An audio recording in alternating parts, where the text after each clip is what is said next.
To me, my X-Men fans, as we talk about last year's best animated show, yeah, I said Arcane fans, come at me, you fuck. Disclaimer, I actually love Arcane, I'm just biased as fuck. Anyway, I don't think it should be a big surprise to anyone that I'm a big X-Men fan, especially looking at my character model. X-Men 97 surprised a lot of people last year as being a successful Marvel project. It's no surprise that Marvel's been struggling in the last few years with their films and TV shows. I'm looking at you, Eternals, and Echo. God, you are awful.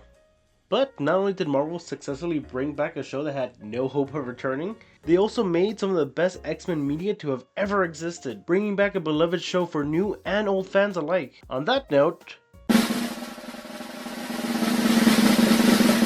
will not actually be about last year's X-Men 97.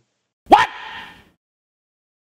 What the fuck? But instead it'll be about the creation of the original 90s show and how it came into being. There's plenty of videos out there gushing over how amazing X-Men 97 was. But I want to talk about how the original show got made because it wasn't as simple as you might think it was. I want to talk about how we went from this... Surrender, mutant! Of course. Not... to this.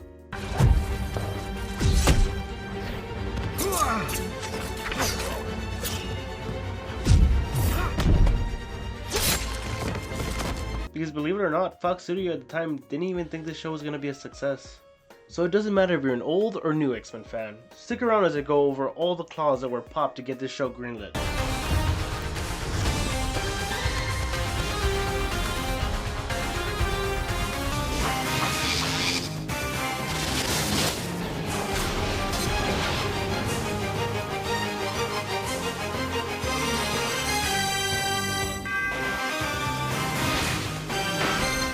Now, one thing I should probably mention is that there would be no X-Men animated TV show without Margaret Loesch.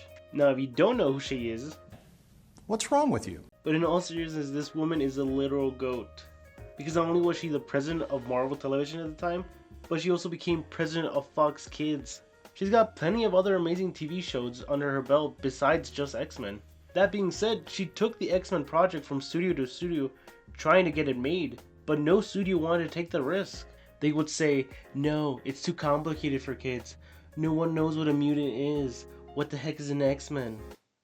What the hell is even that? Things like that. It wasn't until she became the president of Fox Kids that she finally pulled the Thanos and was like, I'll do it myself. But there was a bit of a catch. Margaret's boss at the time didn't have faith in the show, but he did have faith in her. So he told her that if the show wasn't a success, she would be fired. You need to leave! Yeah, that's right. This lady literally put her job on the line for the X-Men show. She did make a previous attempt to make the show with a pilot showing what the X-Men TV show could be, called Pride of the X-Men, but... We're in the middle of the highway! Kids! It is good, little one. Colossus like rain. Till I get my claws on him, he'll be talking out the other side! It didn't go so well. So with the old big thumbs up telling her to proceed with the project, all that was left was to assemble an amazing team to get the job done. She went ahead and hired Eric and Julia Lold, who are the original showrunners for X-Men. They were given the green light by Margaret to make a very mature kids show, one that wouldn't talk down to kids. So they got to work on making the best show they possibly could by getting some talented voice work in. That being said, there was a bit of a small miscommunication with the people that hired the voice actors. They were auditioning for a kids show, but they had no idea the tone that they were going for, so instead of sounding like the strong and independent X-Men we all know today, they almost sounded like, well, this. Hey, it's the same old thing. Look at the bears, look at the bears, look at the bears. But after a quick flight to ye olde Canada, they explained what they wanted, and so the voice actors gave it another shot. Not only that, but the people who were hiring the voice actors went out of their way to recruit actual theater actors for characters like Charles, Magneto, and Storm, really bringing some serious levity to these characters. Problem fixed, right? WRONG! Because a new problem just popped up right after that called Saban, a South Korean studio handling the animation, but there was a bit of a miscommunication between what Margaret wanted in the quality of the animation that was agreed through the contract, and what Saban were telling their Korean employees that they were actually going to pay for. Fox and Sabat fought over their budget differences and were able to come to a solid compromise that left everyone in agreement. Now, only problem left was the fact that they were now behind on getting the show out, which pretty much ended up being actually a blessing in disguise. You see, Margaret didn't want to rush the show out, so she told everyone in marketing to keep it in their pants for a little while longer. Margaret advised the studio to use the 2 good episodes they had as an early preview of the show to come. Turns out the first 2 episodes were actually a huge success. The show wasn't even fully out yet. They had stacks and stacks of boxes filled with fan letters saying how amazing the show was and how much they loved the X-Men. And keep in mind that the show hadn't fully come out yet. This was just 2 episodes, just previewing it. When the show finally fully premiered, it was a massive success.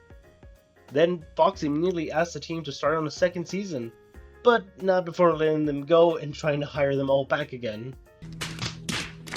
By the 5th and final season, the show had become a monumental success, and even though the animation quality dipped in the final season due to budget restraints, Margaret Loesch accomplished her goal on making a great X-Men animated TV show that is still remembered to this day, and paved the way for future kids shows that wanted to tell more mature stories.